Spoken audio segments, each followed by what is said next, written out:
Greetings and welcome to Austin, Texas Gardening. If you're new to the channel, my name's Matthew Wattrich, and today we're going to be doing a backyard garden tour, showcasing all of the things that I'm growing in my raised bed and my backyard orchard here in the spring of 2023. So I have all sorts of assorted heirloom carrots, radishes, and cabbage here in this raised bed. I'm also growing strawberries, olives, figs, peaches in my backyard orchard, where I have an assortment of about 20 fruit trees, and we're going to be taking a look at everything as it's coming out of dormancy. So let's get started. Today is honestly the perfect day for one of these garden tours. It's February the 22nd, and we just had a little bit of rain this morning. It's about 80 degrees, so you can see my Bermuda grass is just starting to wake up. If you're brand new to the channel, this is my backyard gardening space. I have a 4,000 square foot backyard where I live with my wife and daughter here in Manor, Texas. Manor is northeast of Austin, Texas, hence the channel name. I used to live in Austin, but about a year and a half ago, we relocated to Manor. And the reason we came here was to have more backyard gardening space, where in the fall of 2021, I built this raised bed planter. And for this season, I filled it with all sorts of assorted winter gardening herbs and vegetables. And so about once a month, I'll walk around my backyard and talk about some of the things that I'm growing to provide educational entertainment for my fellow Austinites, neighbors, and anybody who's in a similar gardening zone who wants to get into the hobby of gardening. So I'm in gardening zone 8B. In a couple of other videos, I've explained what that means, which means that our average minimum average temperature for the winter is about 15 degrees. So what that means is we suffer legitimate freezes in Austin. If you are from around the area, you'll know that recently we got a ton of freezing rain, and about 2 years ago we had a blizzard. So everything in between triple-digit highs and droughts and floods and freezes makes gardening a very unique challenge in this area, but I still consider it a ton of fun. So in my garden today, we're going to be taking a look at my raised bed first, but as I previously mentioned, I also have a backyard orchard where it's not very beautiful right now. I have a Granny Smith apple tree, 8 peach trees, I think 5 fig trees, is that correct? 3 olive trees, and a whole assortment of really cool things in my backyard. But I like to start these backyard garden tours by talking about the things that I'm growing in my raised bed, as that is probably the most relatable thing and the thing that most people who are getting into the hobby of gardening or maybe have been gardening for years would be interested in. So with that, let's get started talking about my raised bed. In my planter, I've planted some herbs here. I always forget what this is. I think it's parsley. I should know, but it's really getting kind of robust, and I don't think we've actually ever cooked with it. I've also put down a whole bunch of seeds here, so you can see like some of my basil seeds. Maybe you can't actually need to zoom in on that. Some of my basil seeds coming up there. And over in the back, I'm not even sure what that is. I planted some Swiss chard, but I also have some weeds kind of mixed in here. So this stuff isn't that interesting, but essentially what I'm trying to point out is this is my herb corner, and it's full of onions. So these things here are green onions, and every single one of these, that's not true. The robust ones, this here, these are all regrown from food scraps. So these are just green onions that my wife and I cooked with, and I stuck the bulb back in the ground, and voila, we have new green onions. I also have a whole bunch of red onions. These smaller ones are red onions, which I purchased from the hardware store recently, and we're gonna leave them in here for a while. It kind of remains to be seen how those turn out. One of the really cool things that I've done this winter is I've grown just 1 cabbage. If memory serves, I might have planted about 3. But this is the cabbage that I planted. I wish I could remember what kind of variety it was. If I can figure it out by looking at my recent videos, I will put something on the screen. But in years past, I've tried to grow cabbage, and I've had spider mites kill my cabbage and just eat it, lay eggs all over it. See the bulb of my cabbage head growing in there. And this year, it's funny, you know, I hate fire ants, but fire ants have actually saved my winter garden. I've got a tiny little ant nest over here in this corner, and these ants actually come around and eat up all the spider mites. And I'm not sure if those are the only predators that they're picking clean from my garden here, but obviously I'm very thankful that they're protecting my cabbage. And next winter, I'm going to do more cabbages. I think another issue when I did cabbages years ago is I just didn't space them out well. These cabbages need at least 3-4 square feet to grow in. And so even this one's kind of boxed in a little bit between these red onions I just planted, but that's okay. I'm expecting we'll be harvesting this cabbage probably within a month. But for the time being, we're going to let it just sit and let it develop its head. I've also got some cilantro, just classic staple. This one was not grown from oregano seeds. I think I started this from a starter. And nothing super special. Once again, this is just my herb corner. It's kind of always been an herb corner. Not that cabbage is an herb, but the way I'm using the green onions for cooking, they definitely are. So moving on, I've got some heirloom carrots. Now, I planted these carrots back in November. If you go back and look at my November garden tour, I planted both carrots and radishes at that time. So these are from a seed vault, which my wife gave me some years ago. And as I mentioned, they're heirloom carrots.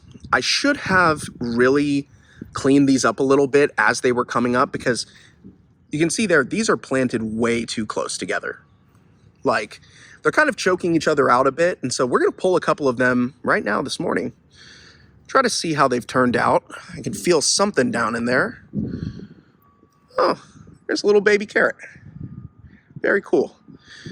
I'm going to thin these out just a little bit by harvesting some of them, because I can feel the carrots down under the earth and they're crowding each other out. I'm sure their roots are all wrapped around each other, and like this one here, it's kind of tiny. We'll leave them in ground.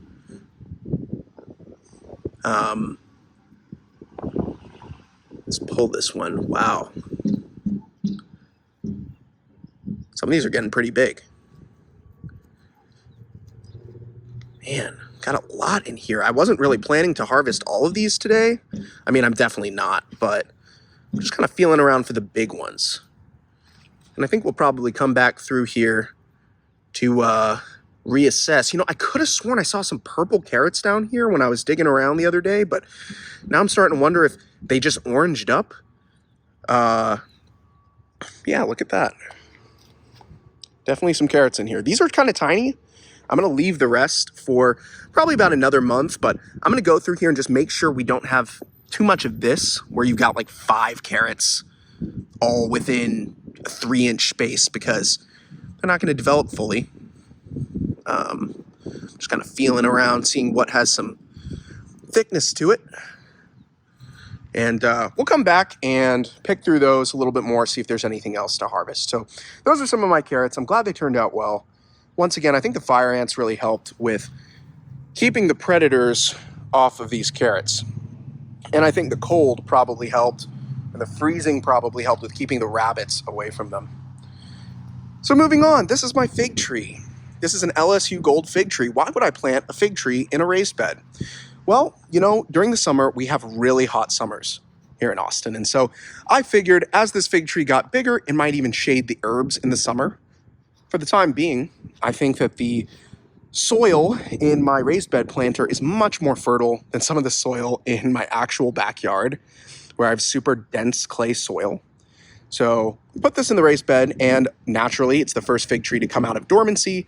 It's been fertilized, and it just has access to so much water and quality soil. That doesn't surprise me at all. Around its base, I've planted a bunch of lettuce. So I forget what kind of lettuce this is. It's romaine. That's right. So this here, that there, over in that corner, these here, and these very healthy bushels there. These are all romaine lettuce. So I am very pleased with the way that's turned out. I think that these are going to grow for about another month, and likewise, we'll have a really neat end of the season harvest in March. Really, February is kind of the end of the winter season, but some of these vegetables, as I've pointed out, need just a little bit more time. Moving on, we've got some strawberries. Now, I'm super impressed with these strawberries. I've had issues with strawberries in the past, especially during the winter. I've had issues with pests on strawberries, but maybe I can chalk it up to the fire ants. These strawberries pulled through the entire winter, no problem. Some of them have been on the vine too long, like this one here is starting to rot because I was waiting to pick it for this video. But other ones are beautiful, organic, store-bought quality. And so I planted these strawberries over a year ago, and I'm kind of a broken record at this point, but they survived the ice and multiple deep freezes we had this winter. when I covered them with various tarps. So in one case, a comforter, in another case, bubble wrap, burlap, and they have done really well. I'm very pleased to see that they're still growing, and I anticipate as we move into April, we're going to be getting even more yield from our strawberries. As you can see, those white flowers on there will become our strawberries in the coming months.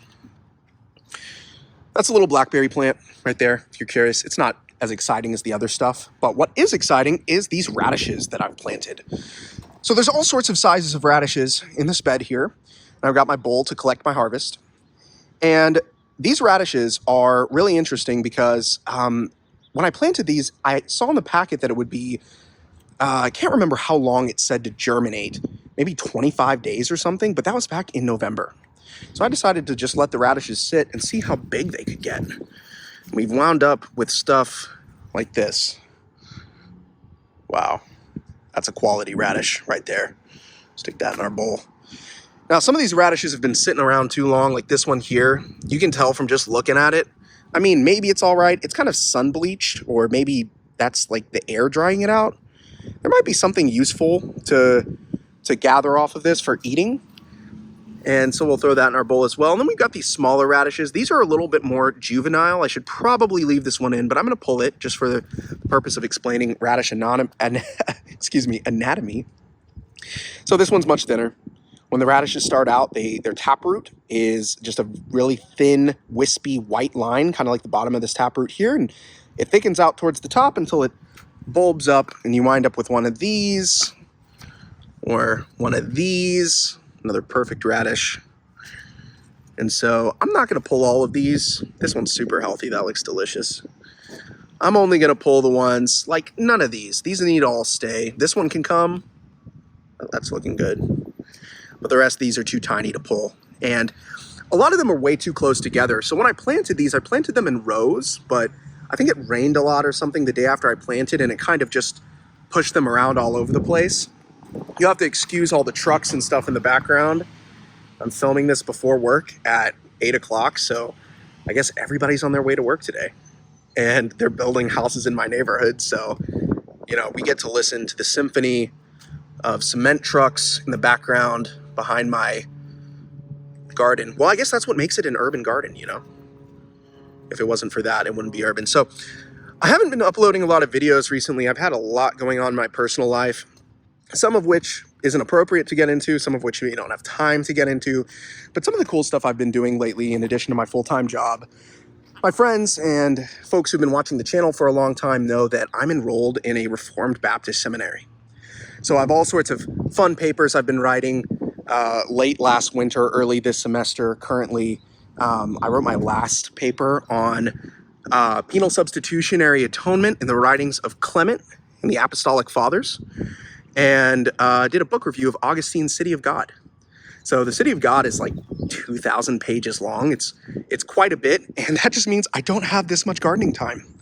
I'm doing a really fun soteriology class that is coming up in the next couple of weeks, and I'm excited to complete my study for that, which means I have 2 books I have to read. We're going to leave this one out of the harvest. I have 2 books I've got to read in the next like week, and I'm pretty much done with one of them, but I've got my work cut out for me. So my upload regimen just isn't going to be what it's been in the past, but I'm going to get at least 1 video a month out here where we're going to do garden tours. We're going to do harvest videos, and hopefully this is the first harvest of many. I don't know how that's showing up with the lighting now that the sun's out. Is that better? That's great. And hopefully we can continue to collect all sorts of, cool things, radishes, carrots, and my cabbage eventually when it'll be time to harvest this in the next couple of months. So that's my raised bed, and it's a really cool thing. The amount of cost, people always ask about this. How much money did this cost? If you go back and watch my November garden tour video, you'll see it cost about $1,000 for me to build this bed.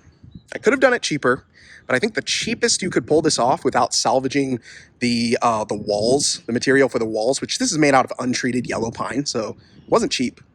Maybe you could pull this off for $500, maybe less. If you have quality gardening soil, you can obviously fill it from some of the stuff on your property. Of course, I don't have that. They bring in a ton of dense clay soil to fill these lots here in the suburbs. And so I'm working with this space, which I've created, and it's been super fruitful, obviously. and it's just been an overall really, really cool hobby to get into. I've learned so much over the past, how many years has it been now? 3? It's been my, I'm trying to avoid saying the words that'll get me, in trouble with YouTube. But since I've been forced to stay at home, I have been getting into gardening. And that makes this, is that the 3rd year? Or, yeah, the 3rd year. Wow, I guess I've only been on YouTube for 2.5 years. But yeah, this has been a really cool raised bed. So the backyard orchard is less to talk about because most of it's still dormant. But I made a couple of videos a couple of weeks ago about the freezing rain and its impact on my fruit trees. So there's not a lot of bees out here this morning, but you can see the first little bit of leaves poking through on my Royal Zest trees here, which bloomed prior to a whole bunch of freezing rain we got. The trees got embedded in the freezing rain, and when it thawed out, even the ones that were uncovered looked relatively unharmed. These bulbs there are peaches from some of the bees that have pollinated these trees. And so the interesting thing about these fruit trees, and I think part of the reason they might have bloomed early, is because I fertilized this year. I fertilized with, I did a 13-13-13 fertilizer, which is, nitrogen, potassium, and what's the other one? Phosphorus fertilizer. And sometimes that can cause your trees to come out of dormancy early. So the nitrogen is for the purpose of getting your trees to grow. They're going to put off that green new growth. I'd like to see my fruit trees gain about 1 foot or 2 this year and really widen up because they're still kind of narrow. And then the phosphorus and the potassium help the trees produce fruit. So whenever you see a bag of fertilizer, you'll see the lawn fertilizers are usually 2900 or something crazy like that. And that means that they're full of nitrogen because all they're for is to make your yard grow. That's what nitrogen does. The potassium now don't get me wrong, a lot of people don't know this, but apparently lawns also need potassium and phosphorus. And so I've mixed a little bit of 13-13 into my lawn fertilization, but you can see there from that crystal clear, really good picture. This is what a fertilized young peach looks like. There's 3 young peaches there, little green fuzzy orbs emerging from underneath the flowers. That's where our peaches are coming from. So I do anticipate quite a, oh, no, there we go. I'm anticipating a nice peach harvest late spring. Look at how many peaches I have on this thing. Now, that's not to say that all of these are going to move to maturity because all sorts of things can prevent that. Pests can prevent that.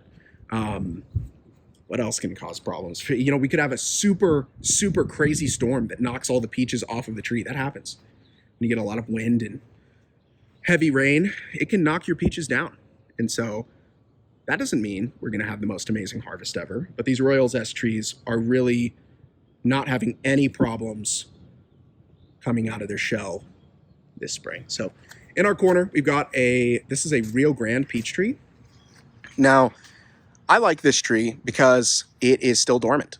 And this tree was super robust last year, and it's a spot that drains really well. I'm anticipating that we will get a good harvest from this tree. And if not a harvest, at least it'll put out a canopy shortly. But it's still really early in the season. Even just 2 or 3 days ago, it was, lows in the upper 30s and freezing rain and whatnot. And so this tree wanting to bloom a little bit later, come out of its dormancy a little bit later, is really a good thing.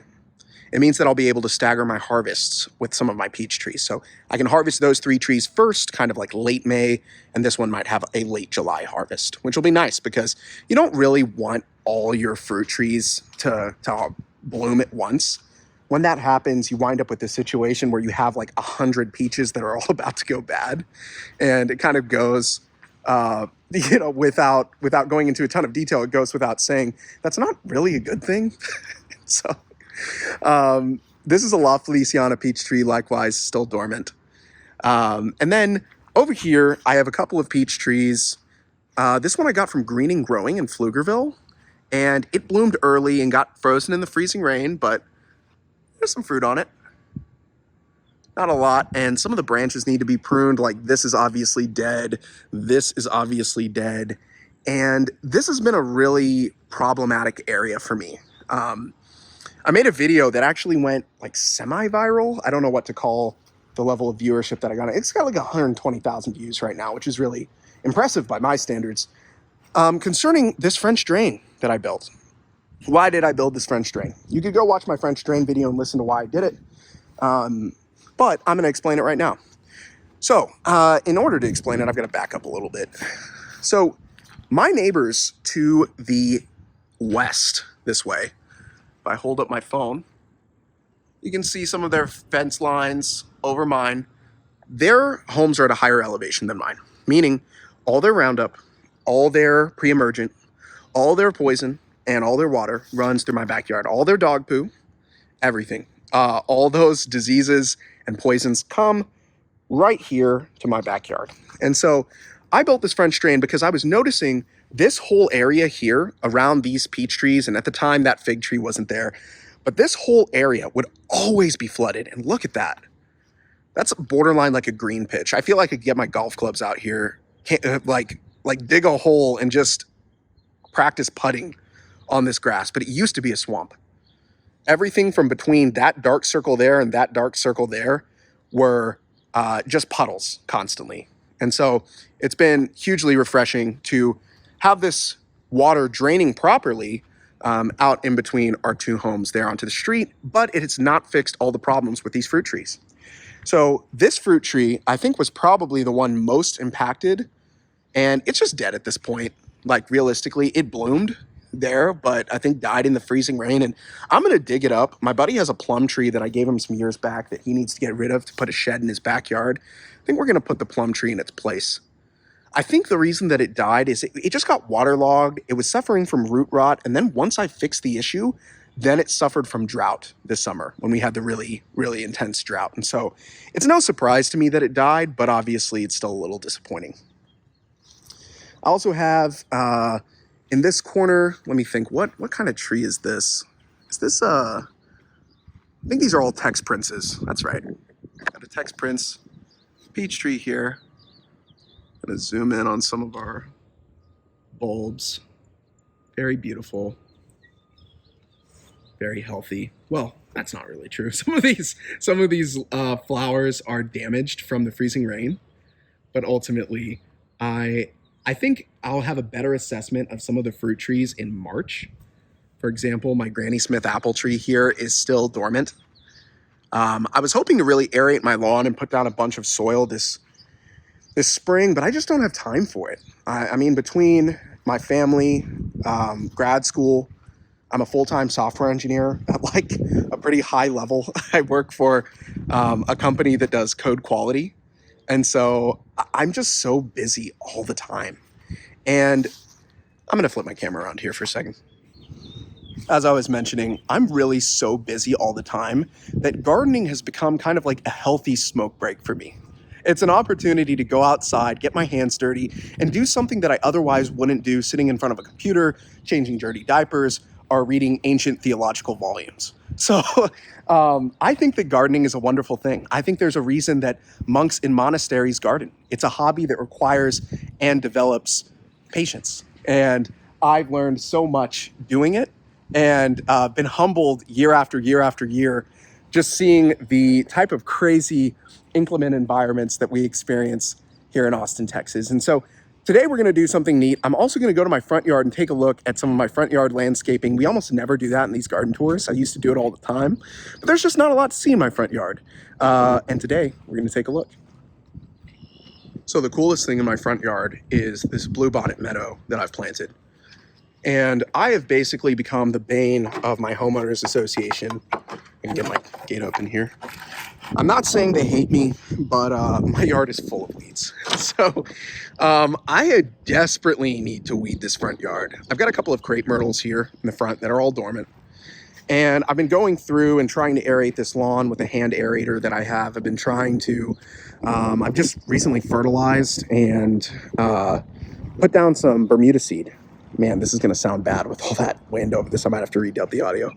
But I also have another Granny Smith apple tree out here on the corner, and I thought what would be neat this morning is take a look at the Bluebonnet meadow I planted.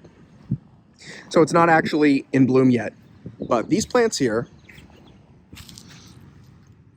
are bluebonnets. Some years back, I filmed a Texas wildflower garden tour. So all these plants here are bluebonnets. And over the course of the next couple of weeks, these are going to bloom and they're gonna look really, really pretty. And so I am excited to see them when they bloom. And I just wanted to film them pre-bloom in the February garden tour, see how much of these are actually bluebonnets. And of course, they're not all bluebonnets. I've got dandelions, I've got assortments of weeds, but I've also got a lot of bluebonnets. And it's quite a bit of my lawn at this point. And so I'm just waiting for that letter from my HOA telling me to clean this mess up.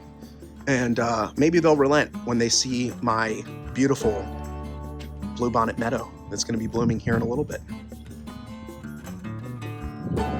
So that's all I really had for today. I just wanted to walk around and talk about some of the stuff that I'm growing. I think it'll be a nice prequel to the March and April garden tours, which of course are the meat and potatoes of any gardening channel. The spring season, the harvests and whatnot, I think is what people are most interested to see. But I hope you've enjoyed my garden tour. If you have any questions about some of the things that I've shown, if you have questions about your own garden, feel free to ask. Leave a comment.